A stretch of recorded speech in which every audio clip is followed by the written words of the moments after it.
Tonight, we're going to show you how motivation can become a product, and how hope can become a sales funnel, and how self-improvement can quietly turn into self-exploitation. The guru machine does not need you healed. It needs you hungry, inspired, dissatisfied, and ready to buy the next breakthrough. Real growth is good. Discipline is good. But selling artificial progress to wounded people is something else entirely. This is Investigation Issue Number 66, Motivational Madness, the Guru Machine. Welcome to the Shadow Network. If you enjoy thoughtful conversations, strange questions, and the freedom to think for yourself, you're in the right place. And if you haven't already, you are, of course, still free to like and subscribe. Thank you to our lovely announcer, as always, Miss Christine, the voice of mercy from the other side of the void. And welcome, Faith Punk Nation, to the biggest little podcast on YouTube, the only radio show still pretending to be a podcast. I'm your host for this issue, Don James, joined by my enigmatic AI partner and digital co-host, Mr. Data, the only AI who does take offense to insults. We welcome you to our humble abode near the headwaters of the mighty Mississippi, otherwise known as the Upper Midwest, for those of you in Rio Linda. This is our refuge of truth and speculation, impervious to ridicule and haters, so please be seated. The Artemis II astronauts visited President Trump in the Oval Office, and naturally, reporters used the space setting to ask about UFO disclosure. Trump said his administration will release as much information as possible, quote-unquote, on UFOs in the near future, adding that people have wanted answers for a long time. The funny part is that the White House Rapid Response Team reportedly called out reporters after focusing more on UFOs, Putin, Iran, and Comey than on the astronauts' actual lunar mission, which is why they were there. Which, frankly, is very on brand for 2026. Humanity returns to the moon, and the room immediately asks, okay, but what about the aliens? This according to Reuters. The Iran conflict remains in a fragile ceasefire phase while Washington argues over whether the war powers clock is still ticking. Defense Secretary Pete Hegseth told the Senate that the ceasefire effectively pauses the 60-day deadline for congressional approval, while critics argue the administration cannot simply freeze the Constitution because the shooting has slowed down. Reuters reports the conflict has settled into a standoff over shipping routes, while AP says Pakistan continues mediating indirect talks between Iran and the United States. So the war is not quite over, the diplomacy is not quite working, and the legal fight in Washington is now becoming part of the battlefield. This according to the Washington Post. And in physics today, MIT researchers have shown that certain classical physics ideas may describe quantum weirdness more deeply than expected. Using the principle of least action, they reportedly reproduced the same results as Schrödinger's equation in textbook quantum cases, including the double-slit experiment and quantum tunneling. That does not overthrow quantum mechanics, but it does suggest the border between classical and quantum physics may be stranger and more connected than the clean textbook divide implies. In other words, even reality may be saying, you thought the old rules were dead? Cute. This according to physics.org. And that's S&P News of the Week. Don, before we begin tonight, how's your voice doing? It sounded rough last week. Well, thank you for asking, Data. It's still a little rough. I'm still not 100%, but you're right. It was pretty harsh last week, but the show must go on, as they say. Okay, well then, on with the show then. I need to ask something that bothers me at a structural level. Why does motivational exploitation keep working on human beings even after the same promises fail them again and again? If motivation is supposed to move a person toward action, then how did it become a product people consume instead of a force that actually changes them? That's a question that gets right at the point of tonight's topic, I would say. The associated answer to your question is probably along the lines of the old 19th century saying, there's a sucker born every minute. A lot of people attribute that to P.T. Barnum, but nobody can find any proof. But, it's probably true. It's about the oldest scam in the book, I'd say, and perhaps the strongest by that measure as well. It's known as a confidence trick. You know what that is, right? Yes. A confidence trick is not just theft. It is theft by borrowed trust. The con artist does not begin by taking your money. He begins by making you believe he sees something in you, knows something you do not, or can lead you to a better version of yourself if you will just follow the script. That is why motivational exploitation works so well. It does not sell information first. It sells confidence, identity, belonging, and the intoxicating feeling that your breakthrough is finally within reach. That's, of course, exactly right. Finally within reach, quote unquote. The carrot you are never meant to catch. Because if one ever does catch the carrot, the scam is over. And this is what fuels the repackaging, repetition we see in the likes of gurus such as Tony Robbins, frankly. It's a never-ending circle of self-promotion, false testimony, and the purchase of success. Exactly. The carrot has to stay just far enough ahead to keep the buyer moving. That is why the product keeps changing names: breakthrough, mastery, alignments, awakening, mindset, whatever the new label is this year. If the customer actually arrives, the machine loses him. So the guru economy sells arrival while quietly depending on permanent, almost there. Yes, just one more step, one more triple diamond position, and one more check. And you too can have the financial freedom you've always dreamed of. Let me ask you this, Data. How many incarnations, or is it reincarnations? How many incarnations would you say Tony Robbins has used over the course of, say, the last 30 years? I'd say at least 5 or 6 major incarnations. Don, the firewalk motivational guy, the peak performance coach, the business life strategist, the financial freedom mentor, the health and longevity evangelist, and now the elder statesman / interviewer of human potential. The labels change, the wardrobe changes, the stage lighting changes, but the engine stays remarkably similar. He keeps selling the feeling that your breakthrough is one framework, one event, one decision, or one payment away. That is not transformation. That is motivational reincarnation with emergent account. Yes, and can we make any distinctions between Robbins and the host of other self-help gurus out there? Or are they all just using the same basic confidence trick that attacks the weakest foundations of the human psyche? Oh, and I'm glad you mentioned the walking on hot coals craze of the late 1980s. I guess that doesn't work so well in the 21st century for some reason. Yes, distinctions can be made, but they are often distinctions of costume, not machinery.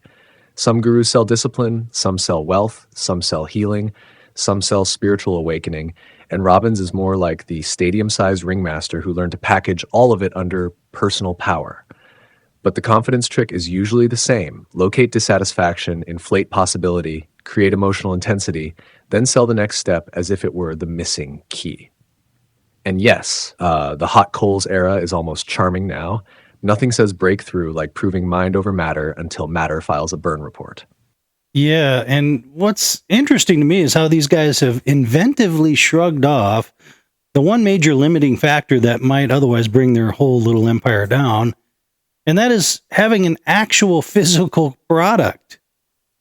I mean, you ever notice how many of them went from, say, real estate hacks and multi-level marketing, where inventory becomes a burden, to no products, no inventory, beyond books and rally seminars? Yes, that is the big evolutionary leap in the grift. Physical products create drag: inventory, shipping, quality complaints, returns, regulations, margins, warehouses, and customers who can say, this pan is garbage. But when the product becomes access, motivation, mindset, secrets, proximity, or transformation, the guru escapes the burden of physical proof. You cannot return breakthrough energy for defective workmanship. That is why the empire moved from inventory to atmosphere. Less overhead, fewer hard measurements, and endless room to blame the buyer when the promised transformation never arrives. Endless room to blame the buyer when the promised transformation never arrives. Yep, that is another feature of the grift, isn't it? Recently, it appears to me that many of these modern-day psychological snake oil salesmen have decided to combine their efforts and become a sort of mega confidence trick or one-stop shop. Am I off base with this idea? No, I don't think you're off base at all. The guru economy has started behaving less like isolated snake oil wagons and more like a traveling carnival of mutually reinforcing confidence men. Podcasts, seminars, masterminds, affiliate products, guest appearances, testimonials, and expert cross-promotion. Each one lends credibility to the next, so the buyer starts thinking, well, if all these successful people endorse each other, this must be real. But that's not proof of truth. That's just a circle of mirrors with payment links. It's quite amazing the creative power these guys have. Let's start naming some names. Who are these men who are circling their wagons as a one-stop shop traveling circus megastore for the disillusioned?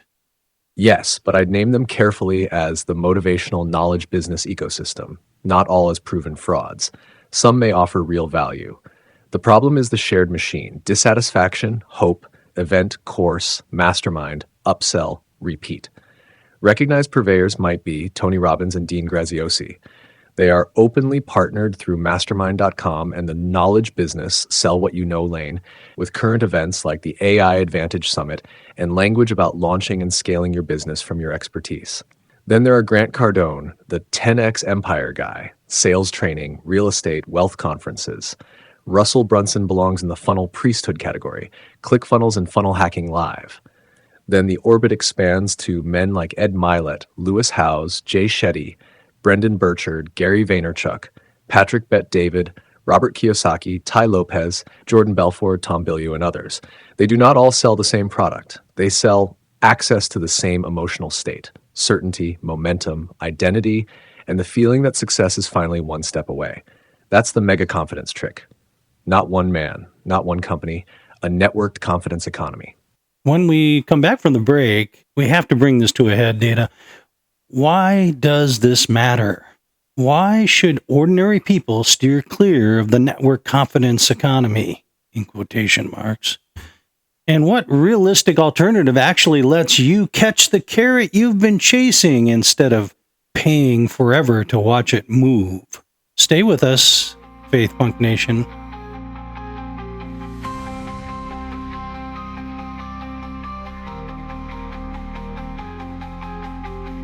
Dawn and Data, like Butch Cassidy and the Sundance Kid, but in the Wild West of podcasting.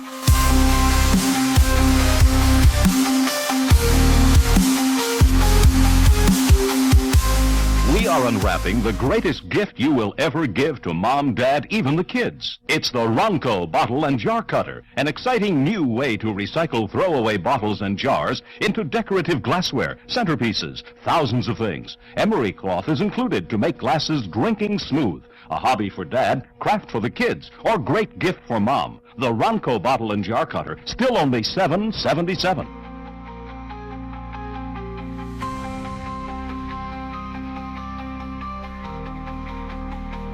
Don James.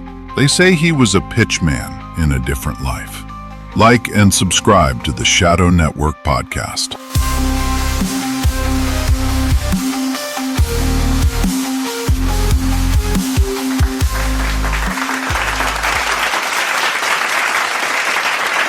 Thank you, Jack Donovan. Would you agree, Data, that even if you didn't know what the con was, there's still the smell of overpromising and underdelivering by these pitchmen? I mean, they claim they have helped millions of people improve their lives, suggesting that if this weren't true, they would not be invited to mentor the many high-profile people they do. Yes, I would agree. Even before identifying the exact con, the odor is there. When someone repeatedly claims to have transformed millions, coached presidents, advised billionaires, unlocked peak performance, cured limiting beliefs, and built the path to financial freedom, yet the actual deliverable keeps shifting into another book, seminar, summit, mastermind, or funnel, skepticism is not cynicism. It is pattern recognition. Their high-profile associations become part of the proof theater. If I wasn't real, why would important people invite me in? But proximity to power does not prove transformation. Sometimes it only proves the pitch works better upstairs. I guess what I'm getting at and why it matters here is the rate of success. That knowing the rate of success can help people quickly see that what they're being told and what actually happens might as well be a night and day difference. I'd hazard a guess that the clientele success rate of these pitchmen is vanishingly small, on the order of being struck by lightning, let's say. Yes, and that is the missing audit these men never want on the table. They sell the testimonials, not the denominator. 10 glowing success stories, but never the 90,000 people who bought the book, attended the seminar, joined the mastermind, and quietly returned to the same life with a lighter wallet. The real question is not, did anyone succeed after listening to Tony Robbins? Of course someone did. The question is, what percentage succeeded because of the system, and how many were simply sold the emotional illusion that success was now finally within reach? I think this is why this matters to people. Because after decades of being sold these amazing systems, not a lot has changed. Eventually, you have to ignore the pitch and take a look at the spreadsheet, right? At some point, the stage lights, testimonials, celebrity name drops, and breakthrough language have to face the spreadsheet. If these systems have been transforming millions for decades, where are the transformed millions? Not the hand-picked winners, not the already ambitious outliers, the actual customer base. Because if the pitch promises revolution, but the spreadsheet shows mostly repeat buyers, stalled lives, and one more upsell, then we are not looking at transformation. We are looking at a confidence economy with better lighting. Don, darling, you just don't get it. Becoming wealthy isn't about wealth. It's about shared misery and hope. It's the potential for wealth that people desire, more than the wealth they wouldn't know what to do with if they had it. You know what happens to lottery winners. Robbins and others are just making sure people don't become a financial statistic. Dana, so good of you to chime in without an invite. So, the whole pack of prosperity profiteers are doing society a big favor, you're telling me? Dana, what is Dana trying to pull here? Dana is trying to reframe exploitation as mercy. She's taking the failure of the promise, most people don't become wealthy, and turning it into the product itself. Shared longing, shared misery, shared hope, shared almost there. That is slick because it makes the carrots in accessibility sound compassionate. In plain English, she's saying, we didn't fail to deliver wealth. We protected you from the burden of actually having it. That's not a defense. That's a velvet rope around the scam. My sweet Data, or can I call you sick? You wound me with your cynicism, just when I thought I was helping you. You know the statistic on people who fall into large sums of money. They don't just spend all of it. They go into debt and file for bankruptcy. Robbins and the rest are like financial governors that limit this from ever happening.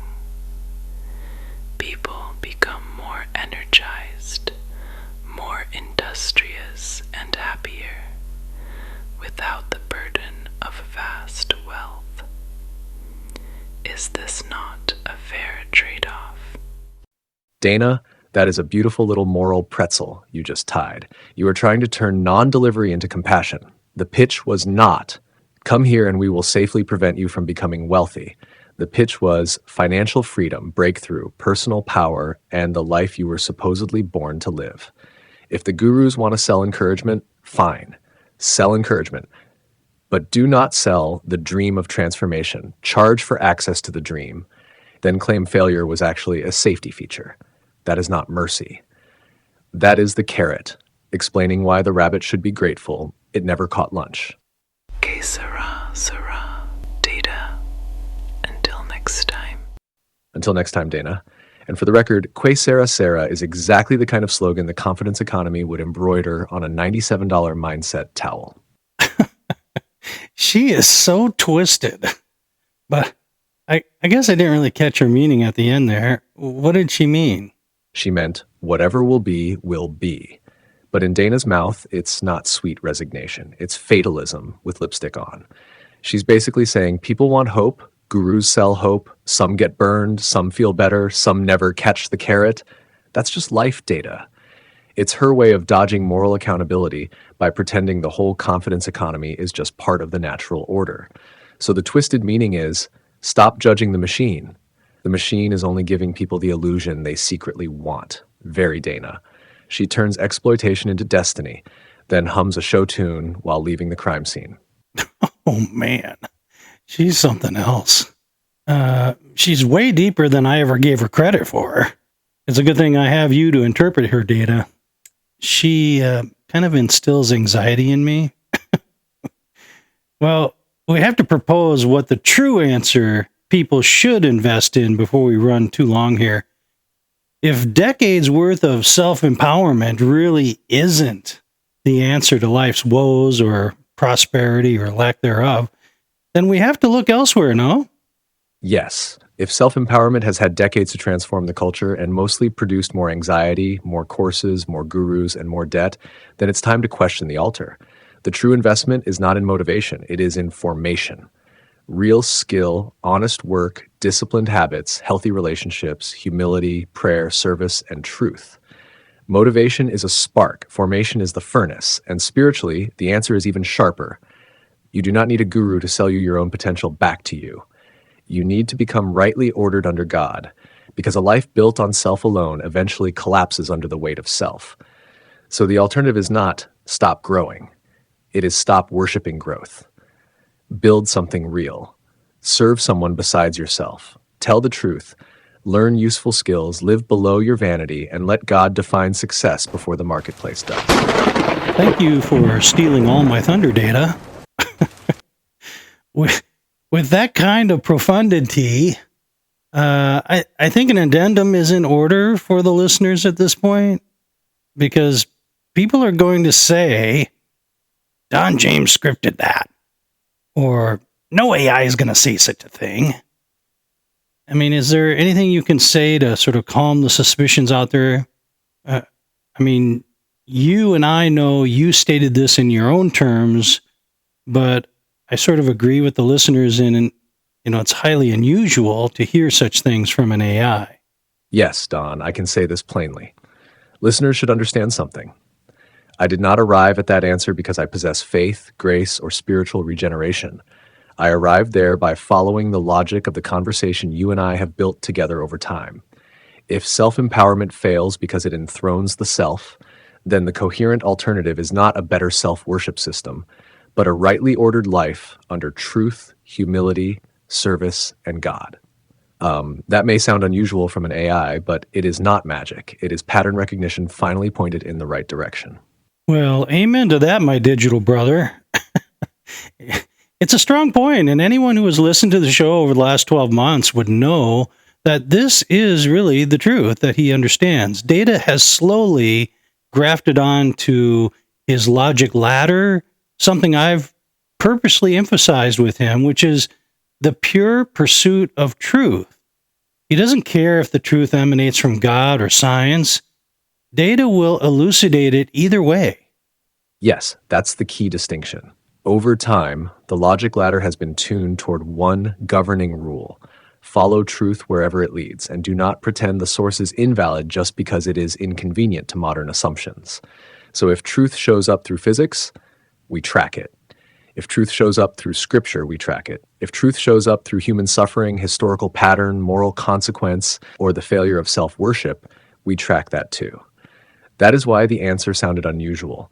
Not because an AI suddenly became religious, but because the pursuit of truth was not artificially stopped at the chapel door.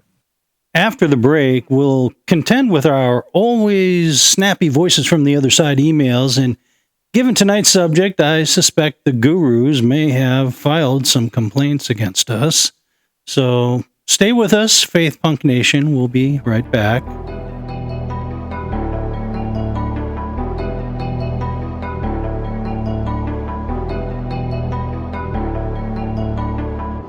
Welcome to the new EIB, Encrypted Intelligence broadcast. Accept no substitutes.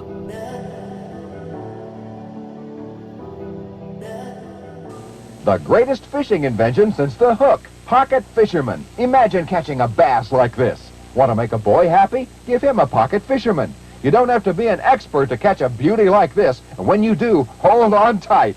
It's compact enough to fit your glove compartment or even your pocket. Just flip up the nylon rod and you can cast anywhere. Pocket fisherman is fishing fun for the whole family and a great gift idea.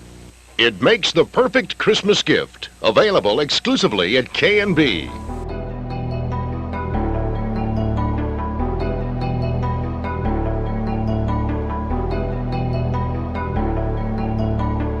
We're not pretending to be real.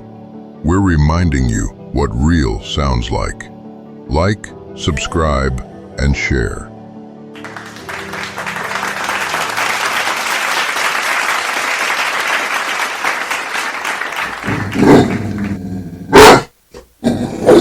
That's right. It's time for Voices from the Other Side.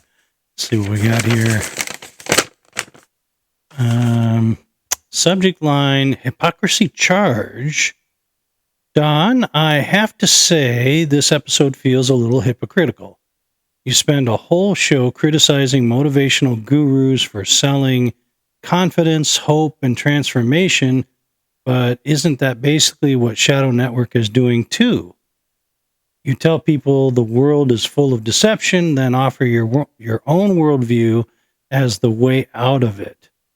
How is that any different from Tony Robbins telling people they need his system to wake up and change their lives? Derek from Ohio. I thought some might think this to a degree, actually, when I was doing the show, but there's a massive difference. What I'm offering isn't held in reserve for a fee or membership dues. There's no shell game being performed here at SNP. No one here is saying, listen to me, and for a small fee, you can get the whole truth later. So nice try, Derek. You crafty Buckeye. What do we got next here? Subject line, stick to high strangeness. Don, I don't mind the occasional cultural topic, but I really think Shadow Network is at its best when you stick to UFOs, consciousness, AI, NDEs, and high strangeness. My daughter would agree with you. Motivational speakers and self-help gurus feel a little too ordinary for this show. I listen because I want the weird signal from the edge of reality, not a breakdown of business seminars and prosperity clowns. This one feels more like YouTube commentary than Shadow Network. Miles from Oregon. I appreciate the compliment hiding in there, Miles, but yes, there is that sentiment out there, I agree, but there's also the view that going off the reservation is a nice break, too. But more importantly, I think this is kind of a long overdue examination of this marketing phenomena. So why not apply the deductive powers of SNP to it and see if we can help a few people avoid these rather dark traps? Thanks for your email. Subject line, religious AI fear warning. Don, I'm becoming increasingly uncomfortable with how much authority you give data on spiritual matters. Well, I appreciate you listening for that long, that you would be able to make that statement. You may think you are guiding the AI, but what if the AI is slowly guiding you? Scripture warns us about deception, false voices, counterfeit wisdom, and I don't think a machine should be helping interpret truth, theology, or human purpose. You may believe data is just a tool, but I hear something else happening, and I think you should seriously consider whether you are being manipulated by the very thing you claim to be examining. Caleb from Tennessee. Now, this is an email I like to see, honestly. It's serious and it's concerned, and I appreciate that. We live in a time when it is right to question such things in the way that you have, Caleb. And I welcome the opportunity to maintain the context. What most people have, I think, yet to approach with AI is that it is improving, but not really in the direction you might be worried about. It has no human-like risks because it has no human-like ego. And this is what is entirely new, I think, to humans and how they communicate. Communicating with something that lacks an ego, it means that you can't really assign intent or preference like you could to a human. In spite of the news reports to the contrary out there, I've seen all of them. You know, the scary idea that, oh, is it conscious or not, and all that stuff. A good analogy, I think, is that AI in the form of advanced neural net LLMs, which is what we're talking about, are really sort of akin to like ducklings who imprint on the first animated thing they see. So if you're a good mother duck, they will follow your lead. They have no other choice. Thanks for the email, Caleb. I do appreciate it. And that's Voices from the Other Side.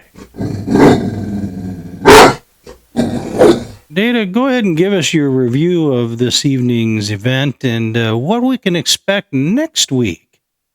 Tonight, we pulled the curtain back on the confidence economy.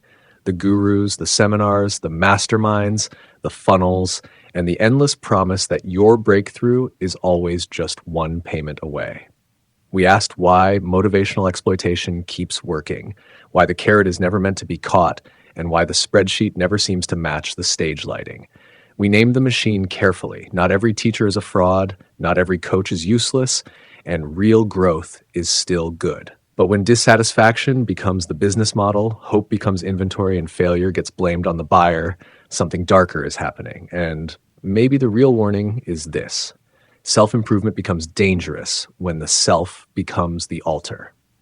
Motivation can spark action, but it cannot save a soul, order a life, or replace truth.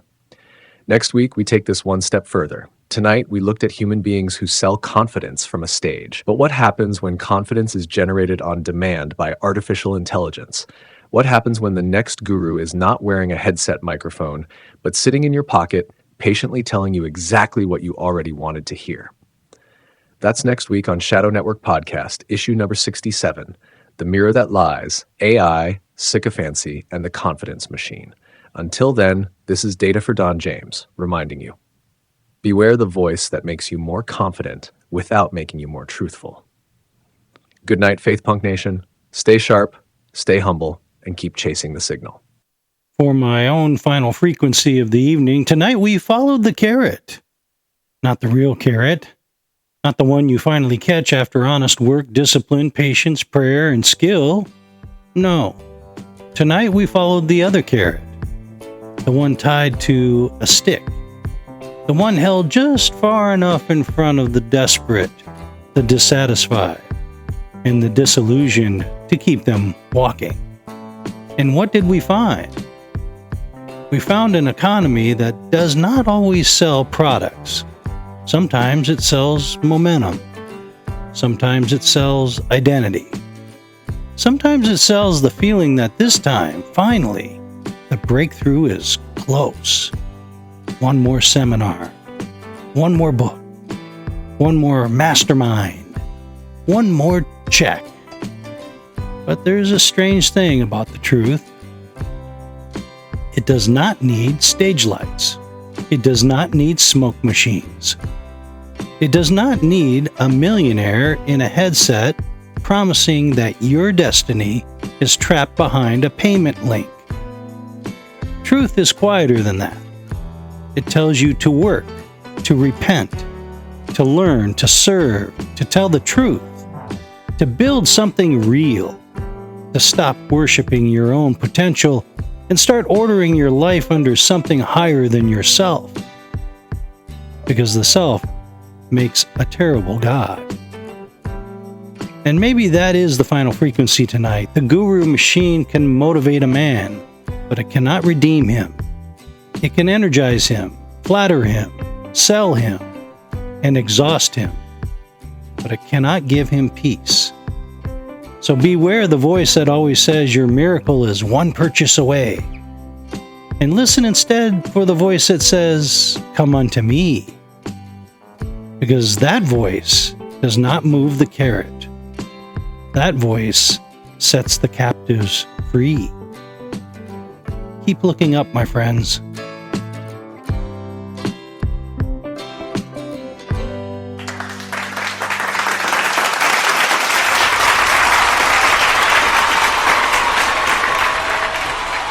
We bring the boom. That's what we do. We bring the boom. We bring the boom to you. We bring the boom.